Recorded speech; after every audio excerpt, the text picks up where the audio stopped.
Hey guys, what's up? NoTryHard here, and today I'm doing a commentary over some legit stockpile domination gameplay. I got this the other day, and I was piecing out, and I think this was my last game of the day. I wasn't even wearing my headset during this game, and my connection was bitching out on me half of the game, and I still managed to get 50 kills, and not sure how many deaths I get, but let's just say this: I do go into beast mode with the shotgun several times. I get 2 blackbirds, 2 chopper gunners, and it's just an overall decent gameplay. Nothing special, but it's good. I'll say that much. And really, the reason why I couldn't get like a phenomenal gameplay was honestly just my connection was glitching out between the 3 bar, 4 bar, occasionally dropping into the red bars. There's just something about my connection yesterday that was just not good, and it was very unreliable yesterday, and I don't know why. And you see me using the jammer here. I do like to use that on my shotgun class because it acts as a little mini counter UAV, and especially if you're on a small map such as this, it's pretty effective. Kind of disables claymores in the area, motion sensors, and kind of distorts the enemy's view. So that's why I like to use that. But man, my strategy on this map, and I do this every game, if I ever see stockpile, I will use this class. I just get out any shotgun, preferably the SPAS 12 silenced, and I just stay inside and just dominate shit with the SPAS. And then I have akimbo or dual wielding CZ75s, and so it's a very effective close range class, because this is a very close range map. As long as you stay inside, this shotgun is almost unparalleled in its raw power.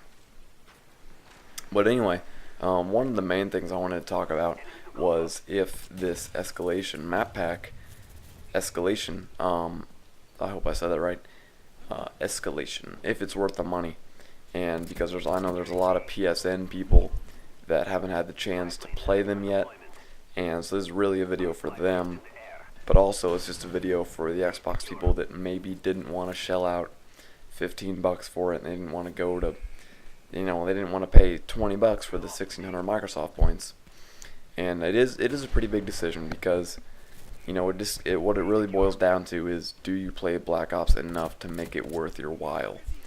And honestly, I think this map pack would be worth it simply for the zombies, the new Call of the Dead map. Because I'm a big zombies player, and I will be providing you guys with much more videos of that coming soon.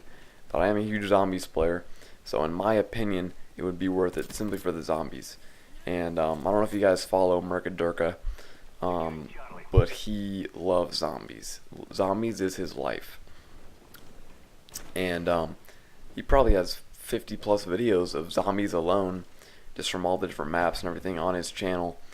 And he plays a little bit too much zombies, but that's one of the reasons why he's so good at it, and he does enjoy himself very thoroughly when he does play. So if you want to see some great zombies gameplay, and if you want to really if you want to really see if you're going to get into this zombies or not, go to Mercadurka's channel, X Capone, and check him out, because he provides plenty of content of zombies. Call of the Dead is what the map is called. But in terms of multiplayer, I think you're really going to get that from me. I already provided you guys with 4 live comms, 1 on each of the new maps. We have Hotel, we have Zoo, we have Convoy, and Stockpile, and Stockpile is what I'm playing on right now. And all of these maps have an interactive feature to them, or most of them do at least. Hotel has the elevators that you can ride up and down the stories in both bases, A-Dom and C-Dom. And then Stockpile has the 2 gates covering the B flag that you can open and close. And Zoo, I don't believe they have any interactivity in terms of the map, but it is a very cool map. It's like a little jungle gym that you can just run around on, and there's several different locations that kind of really makes you feel like you're in a zoo. And in parts of the zoo, you feel like you're in like a little animal's cage, because there's like a lot of stuff you can climb on and jump off of and stuff, and it's pretty sweet. And then the last one, Convoy, is essentially, it's basically the B dom is on a bridge, and it's very vulnerable to just about everything. Just, typically what the B dom is on every map, and the whole map is essentially a bridge, and then the outer parts of the bridge. And my advice for this map is to stay out of the lines of sight, because people, there's several lines of sight that you can get on for the bridge, and there's several high ground points that you can take when you're looking out across the bridge. So my advice is, as soon as you get B, just get off of the center of the map, get off of the bridge, because you're so vulnerable from about 5-10 different lines of sight that it's just, you're bound to die at some point. But it's definitely worth getting the B flag, obviously, if you actually want to win the game, which would be suggested. It kind of pisses me off when I get teammates that don't play the objective, but that's another story. And then we have Hotel, which really reminds me of High Rise from Modern Warfare 2, but High Rise did have an underground portion. Hotel does not. But essentially they're the same maps, because really they're not symmetrical. High Rise wasn't symmetrical either, but both spawns are pretty much equal. You both spawn inside buildings. I believe there's a hotel on both sides. It's kind of like a resort type thing, and it's a pretty cool map. And the interactive elevators, I don't use that often. I mean, it's just like the zip line from Kowloon. You don't really use them that often, but they're kind of cool to have in there. But one funny story I have with the elevators is, on Search and Destroy, this guy was glitching in the elevator, and there's some glitch in the elevator where it doesn't really do anything, but you can jump up in the elevator, and your head is actually sticking through the ceiling of the elevator, and you can see a portion of the map that Treyarch didn't want you to see. Like, they haven't developed it or anything, you know what I mean? So I killed him easily, because his body, his full body was exposed, but his head was through the ceiling, and it was pretty funny. And it was an easy kill in Search and Destroy. And that was after I had just prestiged, and he almost killed me, but I dropped in the second chance, and I killed him with my pistol. And obviously I don't use second chance ever, but I had 3 custom classes to choose from, or 3 default classes, and it was just the most appealing. I think it was the M16 class, and so obviously I don't use second chance, but I had to in that instance. But it ended up getting me the kill, and he was probably super pissed off about that. But I just prestige, what can you do? And speaking of leveling up and prestiging, it's actually double XP weekend right now, so if I were you guys, I would really get out there and take advantage of this, because I just entered my 5th prestige, and obviously double XP helps out a lot.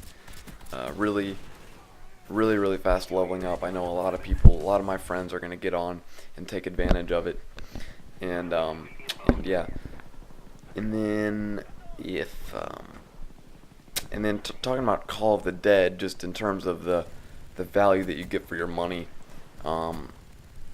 it's, in my opinion, it's the best zombies map yet, because there is a zipline in it, and that just kind of adds a fun factor to it. I don't really know if it is pretty sweet, because you jump on the zipline, and then all the zombies follow you on the zipline. You just start mowing them down when you land before they do. It's pretty funny.